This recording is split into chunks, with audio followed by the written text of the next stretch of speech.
প্ৰায় ১.৫ মাহ অপেক্ষাৰ অন্তত আজি কাউণ্টিং ইতিমধ্যে আৰম্ভ হৈছে আৰু পুৱাই আজি নামঘৰত চাকি দি আশীৰ্বাদ ল'লোঁ আৰু এতিয়া কাউণ্টিং হললৈ গৈ আছোঁ। ৰাইজৰ আশীৰ্বাদ আছে, ভগৱানৰ আশীৰ্বাদ আছে।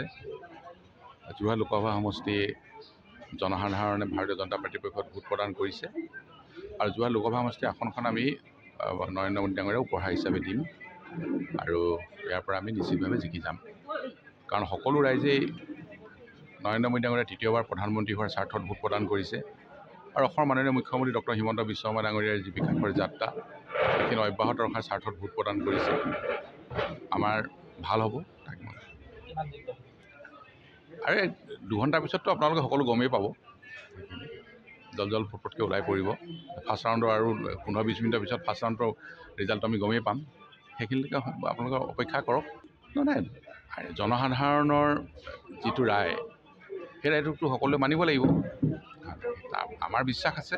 প্ৰায় ১.৫ মাহ অপেক্ষাৰ অন্তত আজি কাউণ্টিং ইতিমধ্যে আৰম্ভ হৈছে আৰু পুৱাই আজি নামঘৰত চাকি দি আশীৰ্বাদ ল'লোঁ আৰু এতিয়া কাউণ্টিং হললৈ গৈ আছোঁ।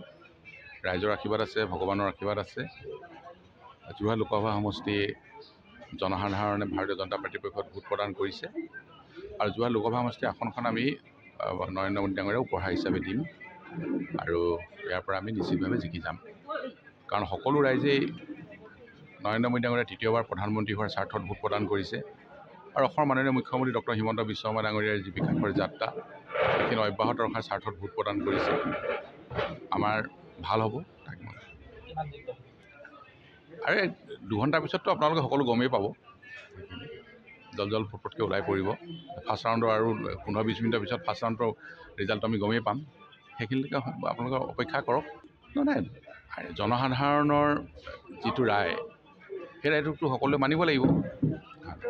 আমাৰ বিশ্বাস আছে। প্ৰায় ১.৫ মাহ অপেক্ষাৰ অন্তত আজি কাউণ্টিং ইতিমধ্যে আৰম্ভ হৈছে আৰু পুৱাই আজি নামঘৰত চাকি দি আশীৰ্বাদ ল'লোঁ আৰু এতিয়া কাউণ্টিং হললৈ গৈ আছোঁ। ৰাইজৰ আশীৰ্বাদ আছে, ভগৱানৰ আশীৰ্বাদ আছে। যোৰহাট লোকসভা সমষ্টি জনসাধাৰণে ভাৰতীয় জনতা পাৰ্টীৰ পক্ষত ভোট প্ৰদান কৰিছে আৰু যোৰহাট লোকসভা সমষ্টিৰ আসনখন আমি নৰেন্দ্ৰ মোদী ডাঙৰীয়াক উপহাৰ হিচাপে দিম আৰু ইয়াৰ পৰা আমি নিশ্চিতভাৱে জিকি যাম।